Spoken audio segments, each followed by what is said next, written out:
আজকে কর্তামশাই বললো দুপুরবেলায় ভাত খাবো না, কড়াইশুটির কচুরি খাবো আর ছোলার ডাল খাবো। তা সেই মতনই আমিও কাজ করতে শুরু করে দিলাম।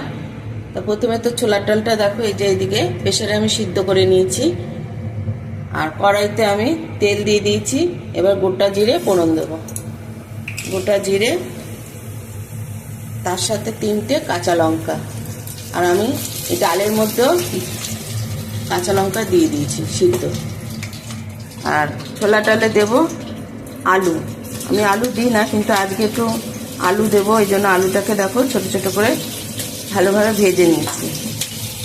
এবার গোটা জিরা আর লঙ্কাটা ভাজা হতে হতে নারকেল কুচি দিয়ে দেবো।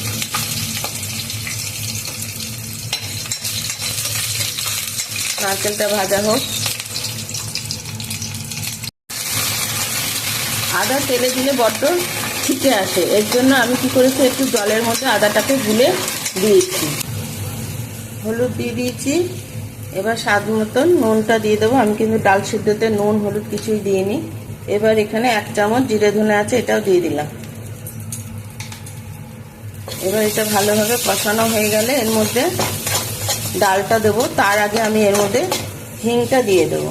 মশলাটা কষানো হলে হিংটা জলে গুলে রেখেছি, ওইটা দিয়ে দেবো।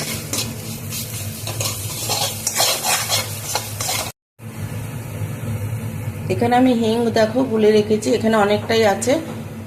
কিছুটা ডালে দেবো আর কিছুটা ময়দা মাখার সময় দেবো।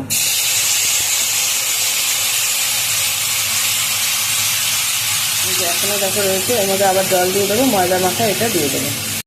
এবার ছোলার ডালটাও দিয়ে দেবো।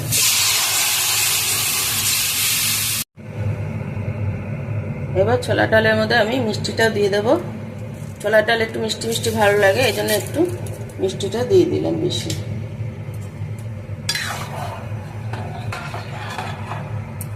আর ভেজে রাখা আলুটাও এখন দিয়ে দেবো।